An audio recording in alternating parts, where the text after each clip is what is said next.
Perspectives are from the Torch and Probe Team's center, 5 months after Pulse. Lest had sent the specs of the warp communication systems with the Torch. As they had almost gotten to the probe, the light lag was significantly reduced. The probe needs line of sight to our star system in order to keep a data link. We'd recommend you keep well away from the transmitter while it's operating. The warp channel is only a micron wide, but it can still interact with matter, similar to a very powerful particle beam. 2 lasers fire specific wavelengths of light which carry a single bit of information. The warp field acts similarly to a fiber optic cable, preventing the light from exiting. We have defielders at the destination which close the warp channel approximately 100 meters away from the receiver. This standoff is required in order to deal with the stray matter-energy conversions which are formed by the warp field, and makes it easier to filter that noise out from the laser pulses. Dave was taking notes. If we angle our ship before starting our spin-up, we should be able to point the airlock in your direction the entire time. How much acceleration is your probe rated for, by the way? Our ship is going to be pulling almost 200 meters per second squared during our final deacceleration into the Saturn system. I'm actually not sure. Car, get over here. How much acceleration can our probe take? They say they're going to pull 200 meters per second squared. Car came over. Yeah, that should be fine, but only if you support it properly. During our probe's acceleration phase, it was pushing almost twice that. It's not designed for acceleration in any other direction, though. Let's see, 100 tons times 200 meters per second squared. You'll have to make a frame capable of holding about 2,000 tons and secure it to the engine mounting. We designed so we could non-destructively disassemble the probe after it returned to analyze the internals for any effects of long warp periods. You'll need to undo some welded lock wire, and we used hexagonal bolts, but it shouldn't be too hard for you guys to do. Converted to your units, the distance between the center of the faces of the bolts we used to secure the engines to the mounting is about 13.47 millimeters. Be careful while working around the fuel tanks, because we used hydrazine for the RCS thrusters. The main fuel is a sodium-potassium-lithium eutectic, which can be extremely dangerous as its melting point is 300 Kelvin. It's solid right now, but it will become a liquid if you heat it up even a small amount. On the Torch, people were getting ready to rock.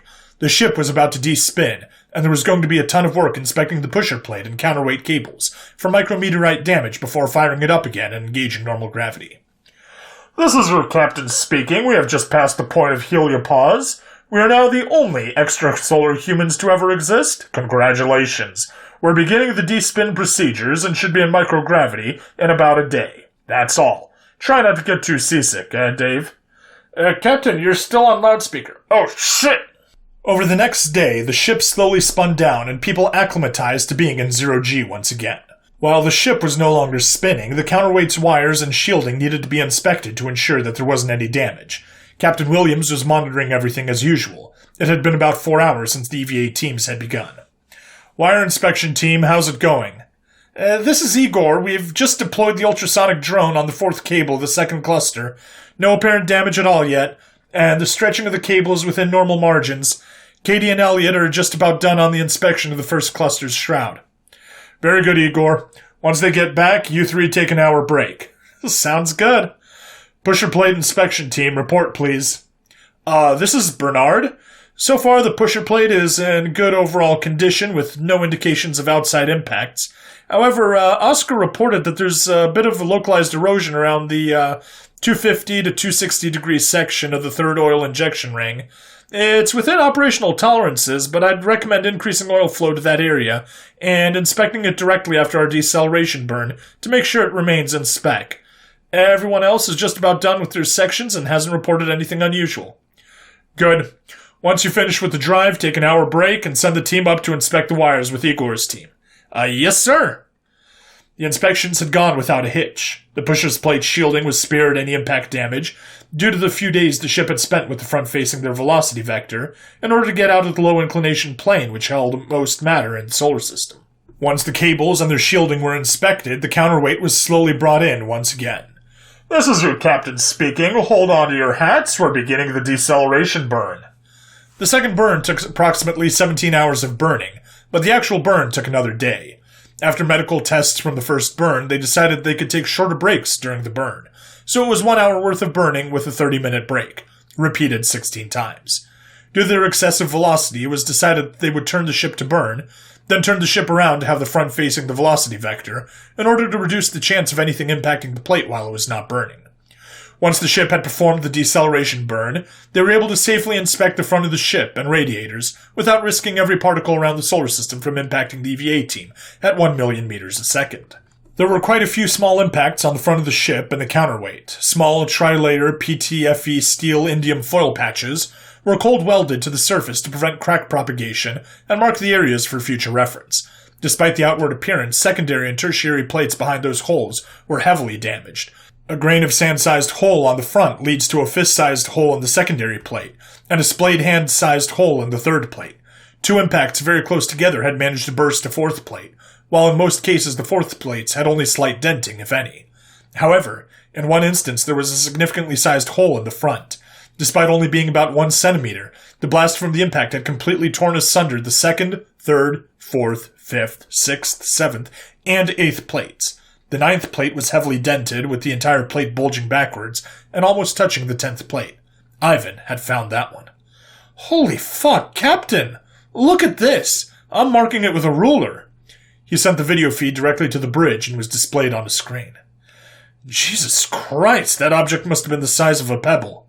Hey, John, what would you estimate that impact energy to be?" John came over to look at the screen. "Well, assuming it was a spherical rock with 1 centimeter diameter at our max velocity, that'd be about 170 kilograms of TNT. And I thought we went overboard with our shielding. Just wow!" Any plates which were damaged were removed from the array to be melted down and reforged. Nothing had made it to the final armor layer, which was a good sign. However, the fact that a tiny pebble had punched through 9 out of 10 of the Whipple shield's high-strength steel plates was a shuddering thought. Although on a direct hit to the ship, it would need to penetrate another 2 meters of water to actually reach any crude sections, that would still potentially cause damage to the ship. As it was, the counterweight's water was frozen to very cold ice to prevent it from spilling out under the 20 Gs of acceleration it was under if it was impacted. Then, the radiators were inspected.